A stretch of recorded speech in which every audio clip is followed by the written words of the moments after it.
시청자 여러분 안녕하세요. 알기 쉬운 보험으로 인생 설계를 도와드리는 인생설계 원픽 진행의 김혜연입니다. 100세 시대를 위한 선택, 살다 보면 겪게 되는 크고 작은 일들을 위한 보험에 대해서 쉽게 알려드리겠습니다. 오늘 인생설계 원픽과 함께 하시면서 하루하루의 생활을 설계해 나가는 방법 찾아가 보시기 바랍니다.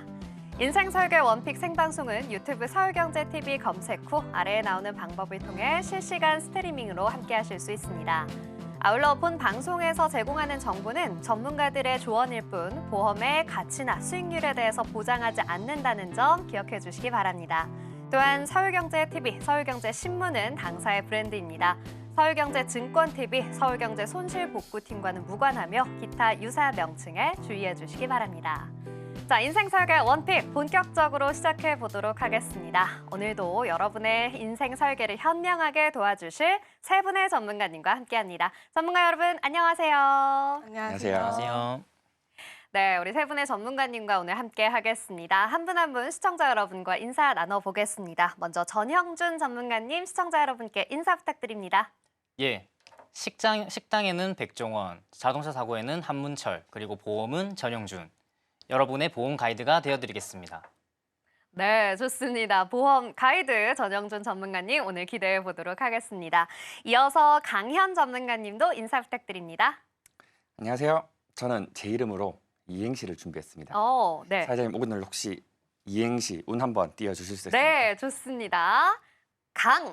강요하지 않습니다. 하지만 현명한 선택은 언제나 필요합니다. 안녕하세요. 강요하지 않는 현명한 보험 전문가 강현입니다. 네, 이야, 멋진 소개 감사합니다. 강요하지 않는 현명한 보험 설계. 오늘 또 어떤 정보들 궁금한지 또 알려주실지 굉장히 궁금해집니다. 자, 마지막으로 이세례 전문가님도 인사 부탁드립니다. 안녕하세요. 내 가족과 같은 마음으로 보험을 점검하고 설계하는 마음 따뜻한 보험 전문가 이세례입니다. 네, 좋습니다. 소개해 주신 것처럼 정말 따뜻한 이야기 해주실 것 같은데요. 오늘 이렇게 세 분과 함께 또 유익한 정보 나눠보도록 하겠습니다. 자, 오늘은 어떤 내용들 준비되어 있을까요? 첫 번째 주제부터 화면으로 만나보셔야겠죠? 함께 확인해 보겠습니다.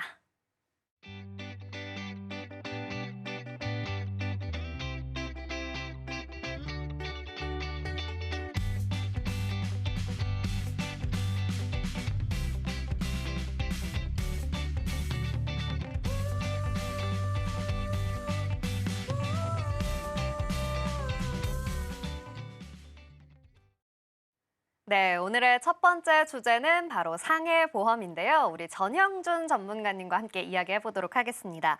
전문가님, 오늘은 또 왜 이 주제를 선정해 주셨을까요? 네. 많은 분들이 나이가 들수록 질병을 걱정하지만 상해는 남녀노소 누구에게나 예고 없이 찾아옵니다. 하지만 대부분의 사람들은 이를 간과한 경우가 많은데요. 출퇴근길 교통사고, 어린이들의 놀이터 사고, 운동 중 부상 등 이런 일들은 누구에게나 언제든지 일어날 수 있습니다. 하지만 정작 이런 상황을 미리 대비하는 분들은 많지 않은데요. 그래서 오늘은 갑자기 찾아오는 사고에 어떻게 대비할 수 있는지 상해보험을 주제로 선정했습니다. 네, 그렇군요. 사실 이 큰 질병에 대해서는 우리가 보험을 드는 것이 좀 당연하게 느껴지는데 이 상해보험이라는 거는 저는 조금 생소한 것 같습니다. 전문가님, 상해보험 꼭 필요한 걸까요? 네, 많은 분들이 암이나 큰 질병에는 보험을 꼭 들어야 된다고 생각하지만 정작 상해는 누구나 언제든지 겪을 수 있는 문제라는 점을 간과한 경우가 많습니다. 예를 들어볼까요? 전동 킥보드 요즘 많이들 이용하시죠? 출근길이나 약속 장소까지 빠르게 이동할 때 편리하지만 갑자기 돌불에 걸려 넘어지거나 차와 충돌하는 사고도 빈번하게 일어납니다. 이렇게 넘어지면서 손목을 삐끗하거나 골절이 생긴다면 치료비는 기본이고 깁스를 해야 해서 일을 못하게 되면 휴업 손해가 발생하게 되고요. 심하면 수술에 재활 치료비까지 수백만 원이 발생할 수 있습니다. 또 다른 예를 들어보겠습니다. 농구나 축구, 평소에 운동을 즐기시는 분들 많으시죠? 헬스장에서 웨이트를 하다가도 허리나 무릎 인대가 파열되거나 아킬레스건이 끊어지는 경우도 종종 발생합니다. 이런 부상은 치료뿐만 아니라 긴 재활 기간이 필요해서 소득 공백까지 발생할 수 있는 문제가 됩니다. 통계적으로 국내에서 1년에 약 100만 건 이상의 골절 사고가 발생하고 특히 스포츠 활동이나 일상 중 사고로 인해 예상치 못한 부상을 당하는 경우가 많습니다. 이와 같은 사고는 남녀노소 불문하고 일어나게 되는데요. 그런데 여기서 문제가 뭐냐면은 우리가 흔히 가입하는 실손의료보험이나 건강보험만으로는 이런 사고를 100% 대비할 수 없다는 점입니다. 자부담 비용이 일단 생각보다 크고요. 특히 후유장애가 남았을 경우는 더 큰 경제적 타격을 입게 됩니다. 실손보험이 있으면 상해보험이 필요 없다고 생각하시는 분들이 있으신데 실손보험은 내가 이용한 이제 병원비를 돌려받는 치료 비용을 돌려받는 보험이고요. 진단, 수술, 후유장애 보상 같은 정액 보상은 제공하지 않습니다.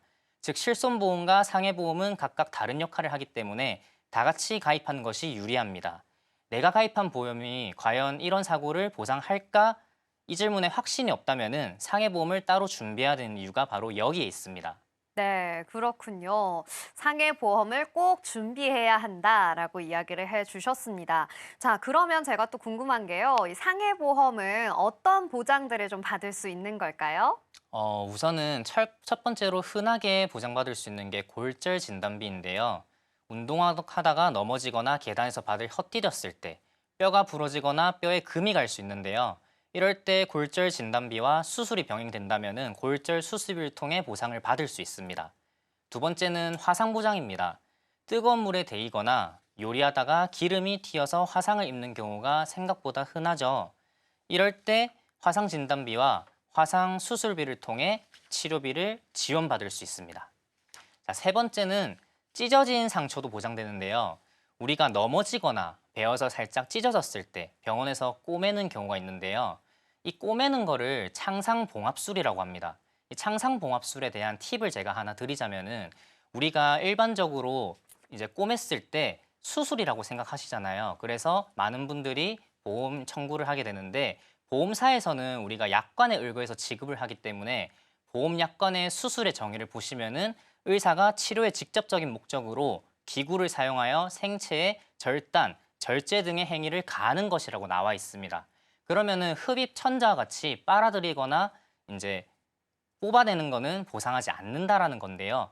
우리가 일반적으로 단순하게 봉합하는 것도 절단이나 절제 행위를 하지 않는 거기 때문에 상해 수술비는 지급되지 않습니다. 근데 만약에 조직이 괴사한 경우에 괴사한 조직을 잘라내게 되죠. 이걸 변연절제술이라고 하는데 변연절제술이 동반된 창상봉합술은 보장이 됩니다. 그리고 근육층까지 꼬매게 되는 거를 근봉합술이라고 하는데 근봉합술도 상해수술비에서 보장이 됩니다. 창상봉합술만 단순봉합이기 때문에 상해수술비 지급이 안 되는데요. 창상봉합술 치료비를 꼭 넣으셔야 이런 부분에서 보장을 확실하게 받으실 수 있습니다. 네 번째로 입원비와 수술비인데요. 상해로 입원하게 되면은 상해 입원 일당이 하루당 얼마씩 정액지급으로 나오게 되고요. 수술했을 경우는 작은 수술이든 큰 수술이든 상해 수술비에서 수술이 보장되게 됩니다. 그리고 수술하게 되면은 후유증이 남을 수가 있는데 이때 받을 수 있는 게 상해 후유장애입니다. 가끔 단순한 사고라고 생각했는데 수술 후에 후유증이 남는 경우가 있는데 이럴 때는 상해 후유장애 보장을 통해 추가적인 경제적 지원을 받을 수 있습니다. 마지막으로 불의의 사고로 사망하게 되는 경우가 있는데요. 이럴 때 상해 사고로 인해 안타까운 일이 발생하게 되면은 유가족들이 경제적인 어려움을 겪지 않도록 상해 사망 보험금이 지급되게 됩니다. 이렇게 상해 보험 하나로 작게는 골절, 화상, 입원, 수술, 심지어 후유장애까지 폭넓게 대비할 수 있습니다. 그리고 한 가지 상해 후유장애에 대해 한 가지 더 말씀드리자면은 사고나 부상으로 인해 완전히 회복되지 않고 신체에 장애가 남는 경우를 의미하는데요. 단순 골절이라든지 인대 파열이라든지 같은 부상을 평생 영향을 미칠 수도 있는 부분이라서 경제적 보상이 가장 중요합니다. 대표적인 사례로 팔, 다리 등 관절이 굳거나 신경 손상으로 정상적인 움직임이 어려운 경우, 사고 후 시력이 크게 떨어지거나 청력을 잃게 되는 경우, 교통사고 등으로 하반신 마비에 장애가 남는 경우, 절단사고로 인해 손가락이나 발, 팔, 다리 등을 잃게 되는 경우, 장애의 정도에 따라 보험금이 차등 지급됩니다. 그리고 후유장애 보장은 꼭 3%에서 100%로 가입해야 되는데요. 내 신체가 만약에 100%로 가정한다면은 장애를 입은 부위가 몇 프로냐에 따라서 보험금이 지급됩니다. 근데 일부 특약을 보면은 후유장애 50%, 후유장애 80% 이런 특약들이 있어요. 그러면은 내 신체의 50%나 80%의 장애를 입게 되었을 때 보험금이 지급되는데 이러면은 굉장히 불리하겠죠. 그렇기 때문에 손가락 같은 작은 후유장애라도 보상받으시려면은 3%부터 보장되는 것으로 꼭 가입하셔야 됩니다. 네, 그렇군요. 상해 후유장애에도 이렇게 보장받을 수 있는 영역이 많이 있다는 걸 알게 됐습니다. 자, 그렇다면 이 상해 보장을 준비하게 된다면 어떻게 좀 구성을 하는 게 좋을까요? 앞서 말씀드린 담보들로 준비하시면 빈틈없이 준비할 수 있는데요. 일상에서 가장 흔하게 겪는 부상인 골절, 화상, 찢어진 상처에 대해서 보상하는 창상봉합술, 그래서 골절 진단비와 골절 수술비를 준비하시고요. 그리고 인체에서 중심이 되는 머리나 목, 흉추, 요추, 대퇴골을 보장하는 5대 골절 진단비와 5대 골절 수술비가 있습니다. 그리고 뜨거운 것에 대었을 때 보상받는 화상 진단비, 화상 수술비, 그리고 조금 전에 말씀드린 살짝 꼬맸을 때 우리가 보상받을 수 있는 창상봉합술 치료비, 그리고 사고로 입원하게 되었을 때 받을 수 있는 상해 입원비, 사고로 수술했을 때 받을 수 있는 상해 수술비. 상해 수술비는 작은 수술을 하든 큰 수술을 하든 똑같은 금액이 정액 지급되는데요. 이거를 보완하고자 나온 게 상해 종수술비입니다. 1종에서 5종, 1종에서 7종 숫자별로 차등 지급을 해서 수술 난이도가 높으면 높을수록 많은 금액을 지급하고요. 수술이 간단할수록 적은 금액을 지급합니다. 그리고 작은 장애부터 큰 장애까지 모두 대비할 수 있는 상해 휴유장애. 상해 휴유장애는 아까 말씀드렸다시피 꼭 3%부터 보장되는 걸로 준비하셔야 손가락이나 발가락도 보상받을 수 있고요. 마지막으로 상해 사고로 인해 사망하는 경우 유가족들을 위해서 상해 사망 보험금이 지급돼야 되기 때문에 상해 사망 특약을 꼭 준비하셔야 됩니다. 네, 그렇군요. 자, 굉장히 꼼꼼하게 또 상해 보험에 대해서 이야기를 해주셨습니다. 자, 그러면 우리 시청자 여러분께서 꼭 알아두셔야 할 주의점 하나 짚어주시면 좋겠습니다. 네. 좋은 질문인데요. 보험은 알릴 의무라고 하죠.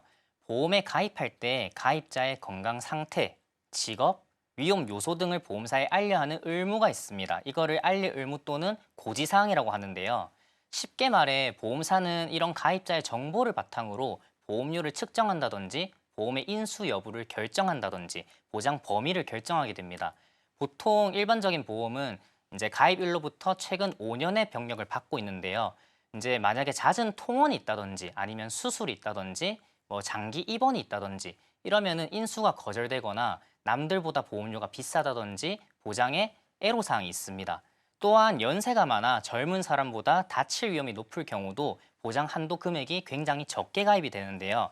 이런 경우 꿀팁을 하나 말씀드리자면은 우리가 운전자 보험 하면은 운전하시는 분들만 가입하는 걸로 알고 계시는데 운전자 보험을 간편 설계하여서 운전자 특약은 제외하고 상해 특약만 가입을 할 수가 있습니다. 이렇게 되면은 간편 설계이기 때문에 가입일로부터 최근 3개월의 병력만 보게 되는데 최근 3개월 동안 크게 나는 상해로 뭐 입원이나 수술이나 통원이 없다. 이러면은 100이면 100 누구나 다 가입할 수 있다고 보시면 됩니다. 이렇게 가입하시면은 앞서 말씀드린 담보들도 월 1만 원에서 2만 원대로 저렴하게 앞서 말씀드린 담보들 구성할 수 있고 단점으로 꼽는다면은 갱신형이란 거를 많이 단점으로 꼽으시는데 갱신 같은 경우는 우리가 보험료를 평생 내야 되고 갱신 주기마다 보험료가 올라가는 걸 많이 걱정하시잖아요.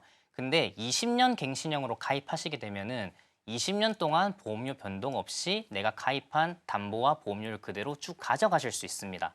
그래서 운전자 보험과 종합보험을 한번 비교하셔가지고 나한테 맞는 걸 꼭 가입하셔야 되고요. 병력이나 이제 나이에 따라서 이건 달라질 수 있는 부분이기 때문에 우리 옷도 기성복보다는 맞춤 정장이 있는 것처럼 보험도 나에게 맞는 보험을 꼭 맞춰서 설계 받으셔야 됩니다. 네, 좋습니다. 나에게 맞는 방법으로 맞춤 설계를 받자라는 이야기 해주셨습니다. 오늘 소개해드린 정보 시청자 여러분들의 판단을 위한 조언일 뿐이라는 점 기억해 주시고요. 여러분께서 지혜롭고 현명하게 활용해 보시기 바랍니다. 그럼 함께 이야기했던 내용 화면으로 정리해 보겠습니다.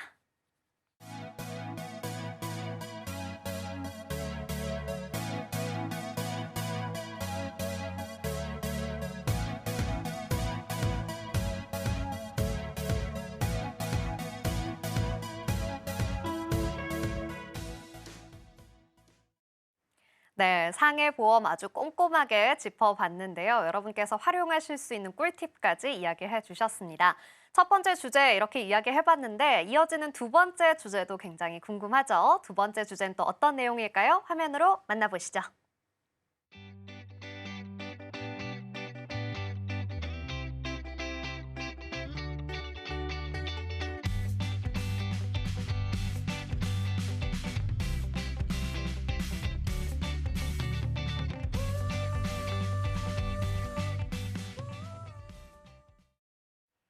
네, 두 번째 주제는 이대 혈관 질환 보험입니다. 자, 이 주제 관련해서는 아까 멋지게 소개를 해주신 강현 전문가님과 함께 이야기해보려고 하는데요. 전문가님, 오늘은 또 어떻게 이 주제로 선정을 해주셨을까요? 아무래도 저는 가족력이 있기 때문에 관심이 음. 굉장히 많았거든요. 그래서 그만큼 고민도 많이 하고 공부도 많이 하다 보니 오늘 전 자신 있게 이 주제로 선정하게 되었습니다. 네, 그렇군요. 또 자신 있게 준비해 주셨다고 하니 기대가 되는데요. 그런데 이 이대 혈관 질환 보험 말이 조금 어렵게 느껴지거든요. 이건 좀 어떤 내용인지 자세하게 설명 부탁드립니다. 이대 혈관 질환이란 뇌혈관 질환과 심혈관 질환을 말합니다. 즉 뇌와 심장의 혈관에 생기는 문제를 말합니다. 이제 뇌혈관 질환과 심혈관 질환은 모두 혈관과 관련된 질환으로 심각한 건강 문제를 유발할 수 있습니다. 그럼 뇌혈관 질환에 대해서 먼저 한번 설명드리겠습니다. 첫 번째로 뇌졸중이란 뇌혈관이 막히거나 터져서 발생하는 질환의 통칭을 말합니다. 뇌졸중은 뇌로 가는 혈액 공급이 차단되면서 뇌세포가 손상되는 질환을 모두 포함하는 큰 개념입니다.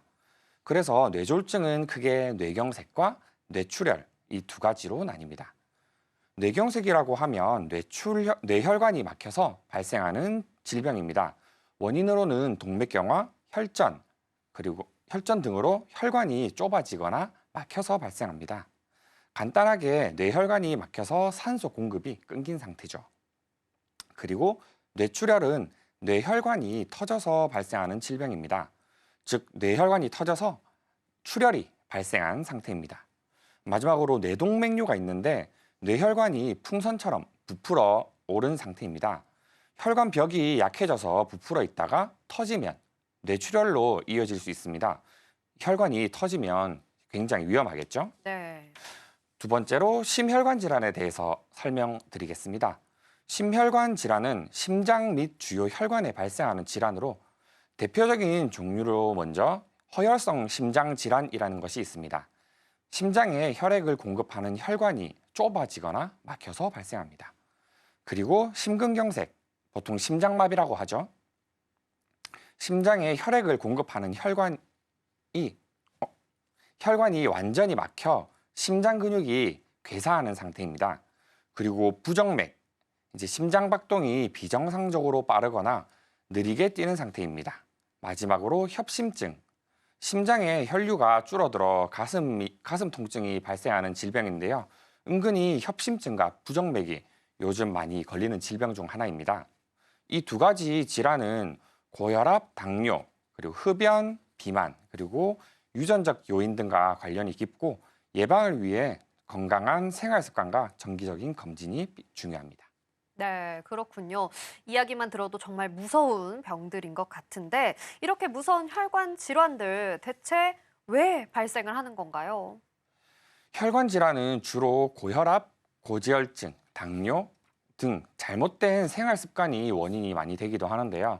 규칙적인 운동, 건강한 식습관, 스트레스 관리, 금연과 절주가 예방의 핵심이 될 것 같습니다. 네, 좋습니다. 그렇다면 이 무서운 이대 혈관 질환들 우리가 좀 보험으로 보장을 해봐야 할 것 같은데 어떻게 좀 보장을 받을 수 있을까요? 네, 이대 질환을 대비하는 주요 보험으로는 첫 번째로는 건강보험, 즉 실손의료보험이죠.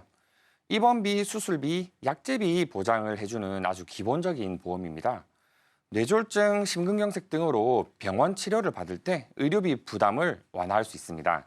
단 일부 비급여 항목은 이제 자기 부담금이 존재한다는 점 꼭 참고해 주시고요. 두 번째로 진단비 보험, 특정 질병 진단 시 일정 금액을 일시금으로 지급하는 보험입니다. 혈관 질환 보험이라고 하면 뇌혈관 질환 보험이 있고 심장 질환 보험이 있는데요. 먼저 뇌혈관 질환에 대해서 설명드리자면 뇌질환 관련 특약 종류에는 뇌혈관 질환, 뇌졸중 질환, 뇌출혈 진단 이렇게 세 가지가 대표적인데요. 뇌출혈 진단은 말 그대로 출혈에 대해서 보장하면서 보장 범위가 가장 좁은 특약입니다. 그리고 뇌졸중 진단비는 뇌경색증을 포함한 대동맥 협착까지 보장을 해주는 특약입니다. 네. 뇌혈관 진단비는 뇌출혈, 뇌졸중 진단비 외에 기타 뇌혈관 질환, 뇌혈관 질환의 후유증까지 보장을 해주는 특약으로 뇌질환 관련 보장을 처음 알아보시는 분이라면 뇌혈관 진단비로 알아보시는 걸 추천드립니다. 네, 그렇군요. 자, 뇌혈관 질환에 대해서 쭉 이야기를 해주셨는데 가장 넓은 범위인 뇌혈관 질환으로 준비를 해야 된다라고 이야기해 주셨습니다. 자, 그러면 심장 질환에 대해서도 설명 부탁드려요. 네, 먼저 허혈성 심장 질환에 대해서 설명을 드리겠습니다. 허혈성 심장 질환이란 관상동맥이 좁아지거나 막혀서 심장 근육에 충분한 혈액 공급이 되지 않을 경우에 나타나게 되는 질환으로 협심증이나 급성 심근경색증 등이 허혈성 심장 질환에 속하는데요. 허혈성 심장 질환의 주요 위험 요인으로는 흡연이 40%, 고혈압이 21%, 그리고 기타 요인으로 있습니다. 발병 위험을 증가시키는 요인으로 이렇게 보시면 됩니다. 네, 그렇습니다. 이 허혈성 심장 질환에 대해서 이야기를 해주셨는데 그러면 이걸 가장 넓은 범위로 보장이 된다고 보면 되는 걸까요? 아닙니다. 아무래도 허혈성 심장 질환에서도 보장이 안 되는 특약이 있는데요. 네. 바로 부정맥과 심부전입니다. 음, 성인의 심장은 1분에 약 60에서 100회 정도 규칙적으로 뛰는데 심장에 전달되는 전기 자극에 문제가 생겨 이보다 지나치게 빠르거나 늦거나 불규칙하게 뛰는 것을 부정맥이라고 하고요. 심장의 램프 작용 저하로 혈액의 공급이 불안정해지는 병을 심부전이라고 합니다. 심부전은 남자 40에서 50대, 여성 50대 이후에 발병률이 집중되며 기름진 음식, 흡연, 잦은 음주, 적은 활동량으로 최근 5년 사이 발병률이 10%나 증가됐다고 합니다. 네, 그렇군요. 지금 말씀해주신 이 심장의 질병들 중에서 이 부정맥, 심부전 이야기를 해주셨는데 이런 질병들도 좀 많이 발생하는 편인가요? 네, 심장질환 통계표를 보면 허혈 심장이 전체 심장에서 55.8%, 기타 심장이 44.2%를 차지합니다. 그중 부정맥 환자 41만 명, 심부전 환자 14만 명으로 심장질환 환자 수의 대부분을 차지하는 만큼 부정맥 진단비와 심부전 진단비를 보장하는 심혈관 진단비로 든든하게 준비하시되 보험사마다 보장하는 범위가 조금씩 다르기 때문에 잘 보시고 준비하셔야 합니다. 네, 그렇습니다. 자, 그러면 이런 부정맥 그리고 심부전을 보장해주는 보험도 있겠죠, 전문가님? 네, 허혈성 심장 질환보다 더 넓은 범위인 심장 질환 보험이 있습니다. 50대 이후부터 네. 급격히 발병 빈도율이 증가하고 특히 날씨가 추워져서 겨울에 자주 발생하는 심혈관 질환 보험을 가입할 때에는 심부전, 기타 부정맥, 심근병증, 심장염증 질환, 심장 판막 협착증까지 보상을 받을 수 있도록 준비하시기 바랍니다. 그리고 마지막으로 간병보험, 중증 장애로 장기 요양이 필요할 경우를 대비해서 가입해 두시는 게 좋습니다. 장기 간병비를 월 단위로 지급하는 상품도 존재하니 꼭 한번 체크해 보시기 바랍니다. 네, 좋습니다. 심혈관 질환, 뇌혈관 질환뿐만 아니라 간병보험까지도 이야기를 해주셨는데요. 자, 전문가님의 이야기를 듣다 보니 저도 좀 준비를 해야 될 것 같다는 생각이 듭니다. 그렇다면 이 2대 혈관 질환 보험을 좀 잘 준비하는 방법을 알려주시면 좋을 것 같아요. 간단하게 이제 2대 질환의 보험을 준비하는 핵심 포인트를 한번 알려드리겠습니다. 먼저 진단보험을 필수로 가입하시는 게 좋고요. 앞서 말씀드렸다시피 뇌는 뇌졸중뿐만 아니라 뇌출혈, 뇌경색까지 보장되는 뇌혈관 진단비로 꼭 준비해 주시고요. 심장 같은 경우 심근경색뿐만 아니라 협심증, 허혈성 심장 질환까지 모두 포함하는 심혈관 질환 진단비 상품으로 선택하시는 걸 꼭 추천드립니다. 평균적으로 진단만 받아도 1,000만 원 이상 지급되는 상품들로 꼭 가입해 주시고요. 그리고 진단비뿐만 아니라 매회 지급되는 수술비로 든든하게 꼭 준비해 보시기 바랍니다. 네, 좋습니다. 우리 전문가님께서 또 꼼꼼하게 이야기를 해주셨는데 우리 시청자 여러분들을 위해서 마지막으로 좀 주의해야 할 점 하나 짚어주시면 좋겠습니다. 최근 보험을 3년 동안 혹시 체크해보지 않으셨다면 아마 제가 말씀드린 뇌혈관 질환이라 심장 질환 진단비가 아마 없을 수도 있을 것 같아요. 그러니 오늘 방송을 보셨다면 꼭 증권을 한번 확인해 보시길 추천드리겠습니다. 네, 좋습니다. 여러분 증권 꼭 열어보셔야겠네요. 한번 확인해 보셨으면 좋겠고요. 오늘 이렇게 소개해드린 정보 시청자 여러분들의 판단을 위한 조언일 뿐이라는 점 기억해 주시기 바랍니다. 그럼 함께 이야기해본 내용 화면으로 정리해 보겠습니다.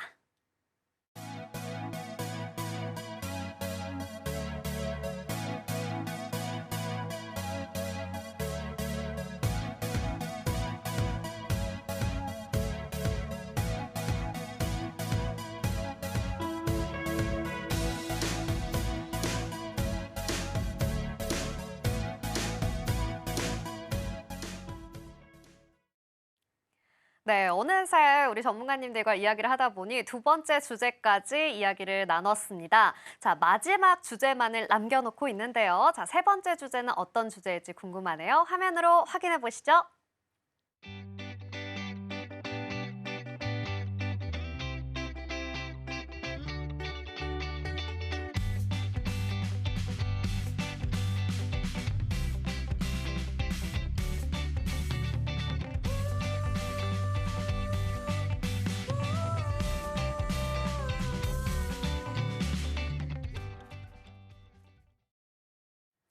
네, 오늘의 세 번째 주제는 어린이 보험, 태아 보험입니다. 우리 이세례 전문가님과 함께 이야기해 보려고 하는데요.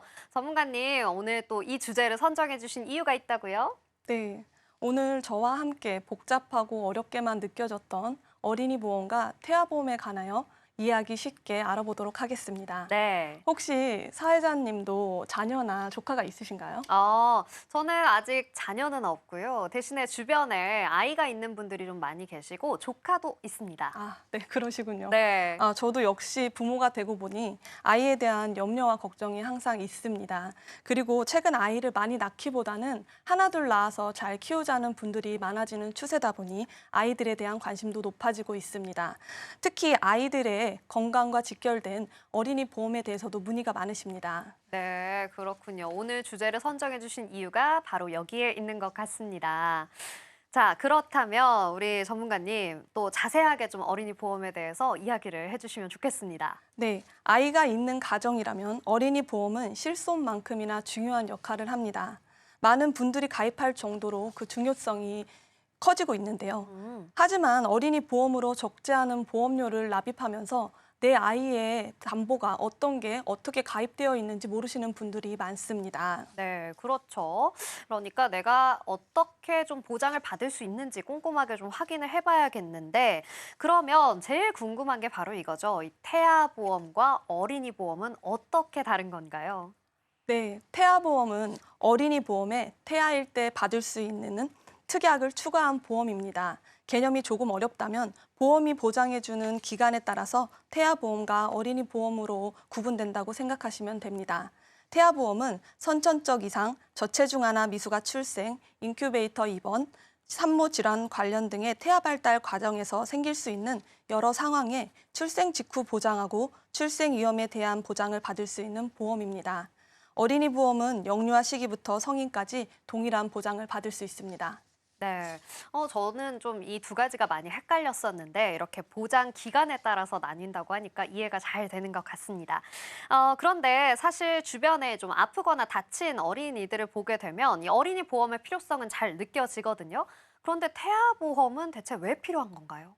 그 아이를 가지게 되면 뱃속에서 아이가 잘 자라고 있는지 혹은 태동이 느껴지지 않으면 걱정이 되는 게 부모의 마음입니다. 하지만 매 순간 매번 병원을 갈 수가 없기 때문에 걱정하시는 게 당연합니다. 네. 그만큼 생명을 품고 있는 것은 힘들지만 부모에게 있어서 소중한 시간이기도 합니다. 해당 자료를 보듯이 10년 만에 신생아 수는 절반에 가깝게 떨어진 것을 볼 수 있는데요. 이미 많은 분들이 체감을 하고 있습니다.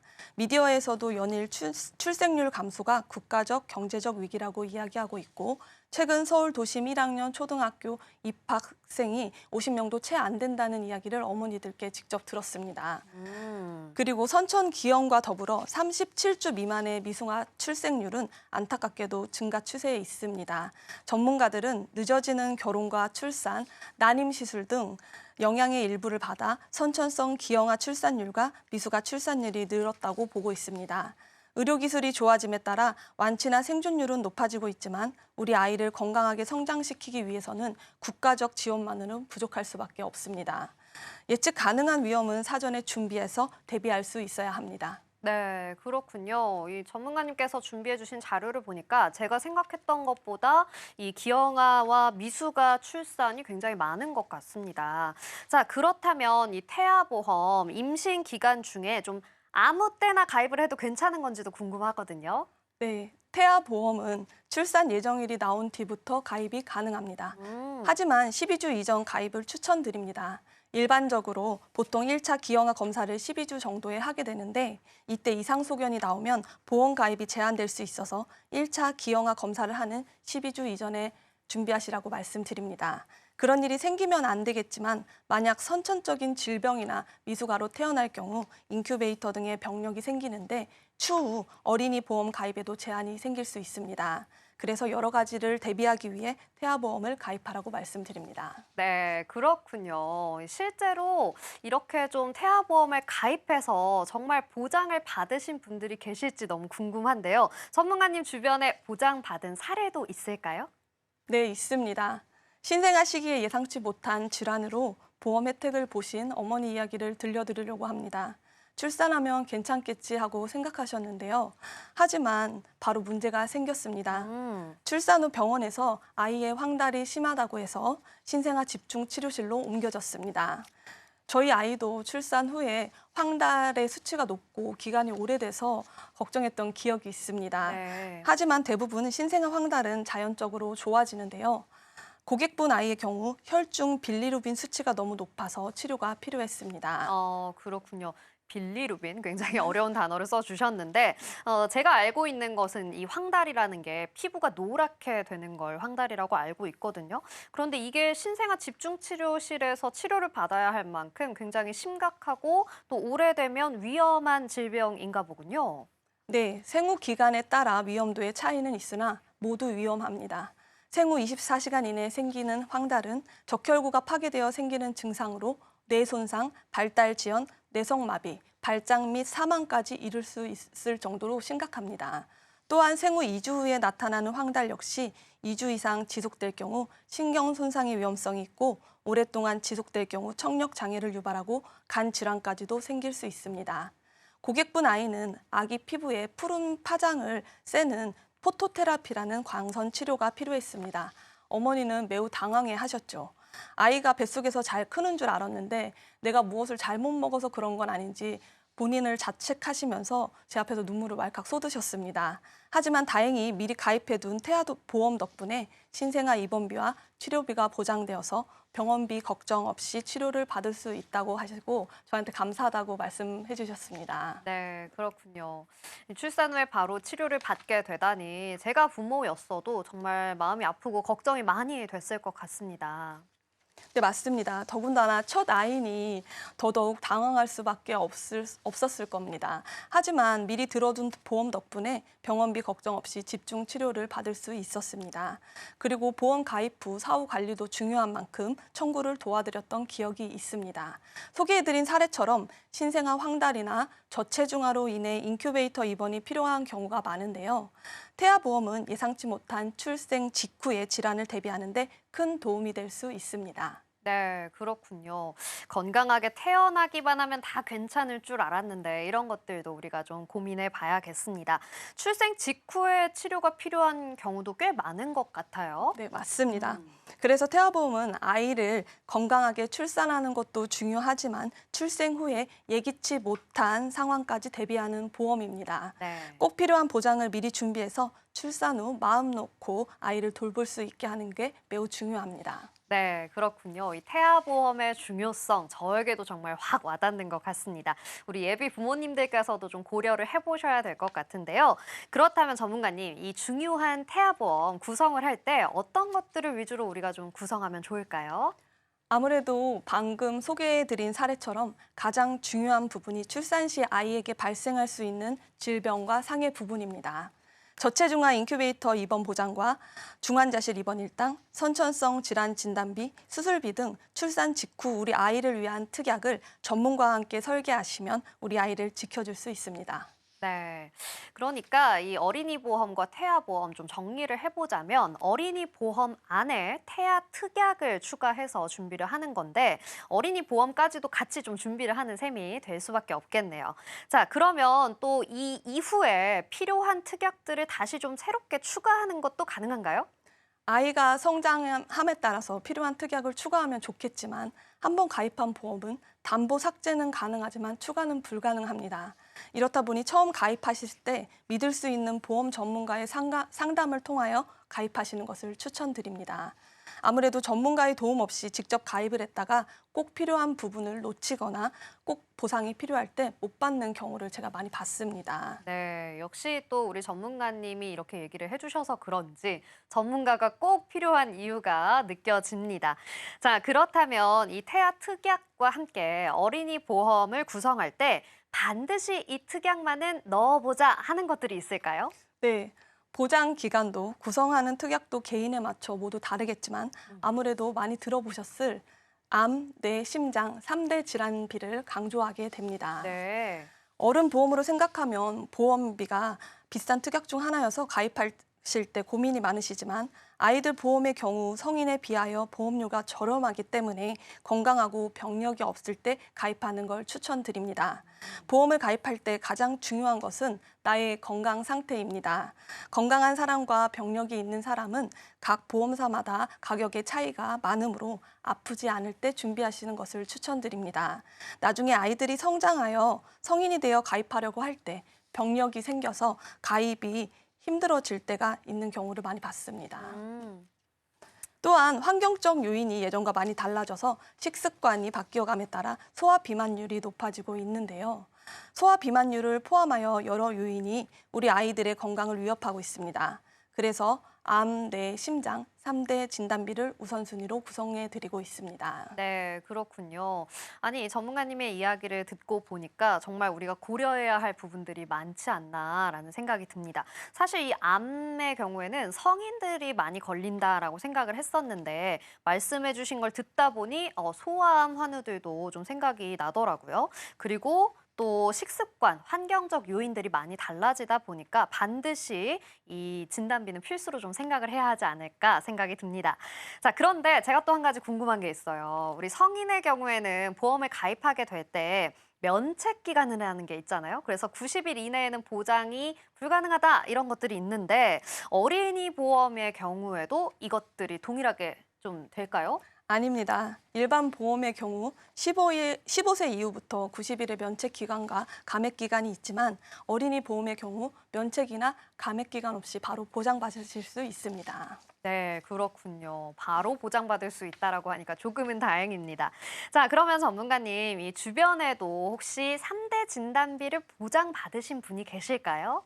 네, 아무 일도 없는 게 가장 좋은 일일 텐데요. 예전에 백혈병 진단을 받았던 사례자분의 자녀가 가장 기억에 남습니다. 혈액암 속에 속하는 백혈병은 몸속의 혈액세포에 암이 생겨 증식하는 질환입니다. 성인암과 다르게 급성 백혈병의 원인은 아직까지 확실히 밝혀진 것은 없습니다. 그러다 보니 예방법 자체도 없고 조기 검진도 어렵습니다. 연령과 진단 당시의 백혈구 수에 따라 표준 위험군, 고위험군, 최고 위험군으로 나누어 치료를 합니다. 그리고 항암 치료 횟수가 늘어날 때마다 치료비뿐만이 아니라 아이를 돌보기 위해 맞벌이 부부 중 한 명이 간호하게 되어 외벌이가 되면 가정 내 수입이 줄어들게 됩니다. 거기에 각종 부대 비용이 함께 들기 때문에 아이가 아파 괴로운데 경제적인 부담까지 가중되어 힘들 수밖에 없습니다. 그래도 소아암 진단비와 백혈병 진단비, 암 진단비를 보장받아서 비용 부담을 덜어드릴 수 있었습니다. 지금은 아이가 완치되어서 건강하게 잘 자라고 있습니다. 네, 백혈병이라고 해서 저도 깜짝 놀랐는데 또 지금은 건강하게 완치됐다고 하니까 다행이라는 생각이 듭니다. 자, 암, 뇌, 심장 질환의 진단비 이것들은 어린이 보험 특약 구성에 꼭 필요하다는 생각이 드는데요. 그럼 전문가님, 이 특약들 외에도 좀 구성해야 하는 특약이 있을까요? 네, 저도 아이를 키우다 보니 질병으로 입원하거나 병원 갈 일이 많았습니다. 그래서 질병 상해 입원 일당과 함께 4세대 실손보험을 보완해 줄 수 있는 수술비에 대한 내용의 중요성을 설명하고 이 두 가지 특약을 꼭 넣어드리고 있습니다. 수술비요. 그런데 지금 말씀해 주신 것처럼 보통은 다들 실손보험을 가입을 하잖아요. 그런데 수술비가 꼭 필요한 걸까요? 네, 실손보험은 2022년 기준 국민 절반 이상이 가입하고 있는 보험으로 제2의 국민건강보험이라고 봐도 무방합니다. 아무래도 국민건강보험에서 보장하지 않는 의료비를 일정 범위 내에서 보장해주는 보험이다 보니 가입률이 높은 듯합니다. 해당 자료를 함께 보시면 실손보험의 보장 범위는 본인 부담액과 비급여의 합계액에서 자기 부담금을 공제한 금액을 보장해 주는데요. 실손보험 가입 시기에 따라 공제 금액이 다릅니다. 2021년 7월에 나온 4세대 실손보험의 경우 급여의 80%, 비급여의 70%를 지급합니다. 네, 그렇군요. 근데 이 실손보험료도 결국에는 내가 수술을 받게 되었을 때 받을 수 있는 거 아닌가요? 네, 내가 가입한 실손보험 상품 시기에 따라서 받을 수 있는 금액이 다른데요. 4세대 보험의 경우 1, 2, 3세대 실손보험 상품에 비해서 상대적으로 자기 부담금이 높습니다. 거기에 비급여 수술을 하게 되는 경우 자기 부담금이 생각보다 부담스럽습니다. 수술비 부담과 더불어 다음 갱신 시 1년간 보험료 할증이 될 수도 있으니 여러모로 실손보험과 더불어 수술비, 종수술비 등의 특약을 구성해 드리고 있습니다. 예를 들자면 요즘 어린이들 경우 편도염 수술이나 아데노이드 비대증 수술을 많이 하기도 하는데 이 경우에도 어린이 보험 담보에 수술비를 넣으시면 실손보험으로 중복 보장을 받으실 수 있습니다. 네, 아니 우리 전문가님의 이야기를 들으면서 저도 머릿속으로 계속 내가 실손보험 언제 가입했더라 떠올렸거든요. 저도 한번 확인을 해봐야겠다는 생각이 들었습니다. 네, 많은 분들의 고민 중 하나가 4세대 실손을 전환할지 그대로 유지를 할지 가장 많이 고민을 하시는데요. 실손보험은 앞으로 손해율을 감당하기 위해서 개편될 가능성이 매우 큽니다. 갈수록 보장받을 수 있는 금액은 줄어들고 나머지 치료비는 내가 가지고 있는 개인 보험으로 부담을 해야 합니다. 의료기술은 계속해서 발전해 나가고 있습니다. 최신 의료 수술의 경우 비급여일 확률이 높다 보니 어린이 보험에서도 설계 시에 실손보험의 변화에 맞추어 함께 수술비와 종수술비 특약을 구성해드리고 있습니다. 네, 그렇군요. 그런데 제가 또 걱정이 되는 게 있습니다, 전문가님. 이 3대 진단비, 그리고 입원 일당, 거기에 수술비, 실손보험까지 이 네 가지 필수로 좀 들어야 한다라고 이야기해 주셨는데 아마 우리 시청자분들도 이쯤에서 이런 생각하셨을 거예요. 이렇게 다 구성을 하면 보험료가 너무 비싸지는 게 아닐까라고 생각하실 것 같은데요. 어떤가요? 네, 보통 일반적으로 첫 보험을 가입해 주시는데요. 대부분 부모님이 가입해 주시죠. 그렇죠. 네네. 내 자녀가 사회생활을 시작하게 되면 여러 가지 어렵겠지만 가장 어려운 것은 아무래도 경제적인 부분이 될 겁니다. 하지만 부모님이 똑똑하게 가입해 준 보험을 바탕으로 추가 가입을 하는 것과 처음부터 새로 가입하는 것은 첫 스타트점이 다릅니다. 저 역시도 부모님이 어렸을 때 보험을 잘 가입해 주셔서 꼭 필요할 때 사용할 수 있었습니다. 천천히 걸어가도 될 길을 허둥지둥 급하게 가지 않도록 부모님이 현명하게 가입해 주시는 것을 도움이 되리라고 생각합니다. 네, 저도 사실 첫 보험을 부모님이 들어주셔가지고 그 보험이 그래도 꽤나 든든하게 보장이 되는 보험이더라고요. 그래서 조금 도움을 받았던 경험이 있는데요. 그러다 보니까 이 말씀이 더 와닿는 것 같습니다. 우리 부모님들께서 첫 보험을 잘 구성을 해주신다면 자녀 입장에서는 든든한 선물을 받은 것 같은 기분이 들 것 같습니다. 네, 사회자님 비유가 너무 좋습니다. 감사합니다. 네네. 저도 어려서부터 가입한 보험을 선물이라고 생각하는데요. 네. 여기서 중요한 것은 무엇보다도 보험을 유지하는 겁니다. 아무리 좋은 보험에 가입하더라도 비용이 부담된다면 유지가 힘듭니다. 태아나 어린이 보험 같은 경우 어른에 비해 담보의 가격도 저렴하니 암이나 뇌, 심장 질환 같은 꼭 필요한 담보를 유지할 수 있는 상황으로 맞춰 설계하면 좋습니다. 세상에 나쁜 보험은 없습니다. 우리 아이들에게 꼭 필요한 담보로 구성한 보험이야말로 청약 통장만큼이나 중요한 역할을 할 거라고 생각됩니다. 네. 우리 전문가님께서 다양한 비유를 들어주셨는데요. 청약 통장만큼이나 중요하다. 제가 이 이야기를 들으니까 더 막 마음에 와닿고 이런 비유가 더 찰떡같이 느껴지는 기분이 듭니다. 오늘 전문가님이 이야기해 주신 걸 제가 듣다 보니까요. 이 태아보험 그리고 어린이 보험에 대해서는 이제 저도 좀 전문가라고 얘기할 수 있지 않나 싶을 정도로 잘 알아들었습니다. 굉장히 내용을 꼼꼼하게 잘 이야기해 주셨는데요. 자, 우리 시청해주고 계시는 시청자 여러분들께 우리 전문가님께서 태아보험, 어린이보험 준비할 때 이 부분만큼은 꼭 주의해 주셨으면 좋겠습니다 하는 내용들 좀 부탁드릴게요. 네. 많은 분들이 보험은 어렵고 복잡하다고 저에게 많이 말씀하십니다. 하지만 내 가족과 같은 마음으로 보험을 설명해주고 설계해주는 보험 전문가를 만난다면 좀 더 쉽게 이해할 수 있는 것이 보험입니다. 태아보험과 어린이 보험을 미리 꼼꼼하게 점검하셔서 혹시 모를 상황에 대비하고 우리 아이의 보험에 빠진 것이 없는지 잘 설계되어 있는지 전문가에게 꼭 점검받아 보시기 바랍니다. 저도 아이 엄마다 보니 최근 고객분들께 독감 치료비와 골절 깁스 치료비 같은 보상을 가장 많이 청구해 드렸는데요. 어린이 보험 가입 시 사고 발생 위험률이 높은 담보들을 참고로 하셔서 가입하시는 것이 좋습니다. 사랑스러운 우리 아이들의 미래를 위해 우리가 물려줄 수 있는 좋은 자산과 같이 좋은 보험을 선물로 준다면 우리 아이가 성인이 돼서 꼭 필요할 때 좋은 곳에 사용할 거라고 생각합니다. 오늘 설명드린 태아보험과 어린이 보험이 시청자 여러분께 도움이 됐으면 좋겠습니다.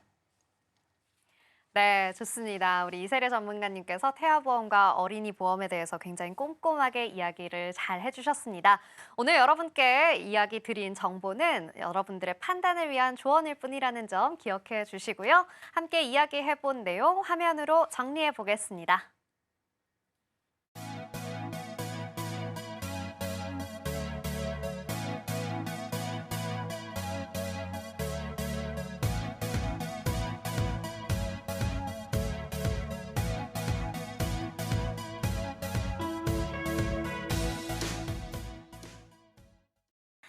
네, 오늘 소개해드린 정보는 시청자 여러분들의 판단을 위한 조언일 뿐이라는 점 꼭 기억해 주시고요. 여러분께서 보험의 가치와 수익률은 해당 전문가분들께서 보장하지 않는다는 점 꼭 기억해 주셨으면 좋겠습니다.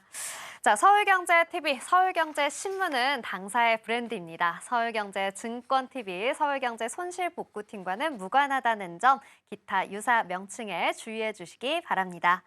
오늘 방송은 서울경제TV 홈페이지와 서울경제TV 유튜브를 통해서 다시 보실 수 있습니다. 인생설계 원픽, 저희가 준비한 내용은 여기까지입니다. 시청해주신 여러분 고맙습니다.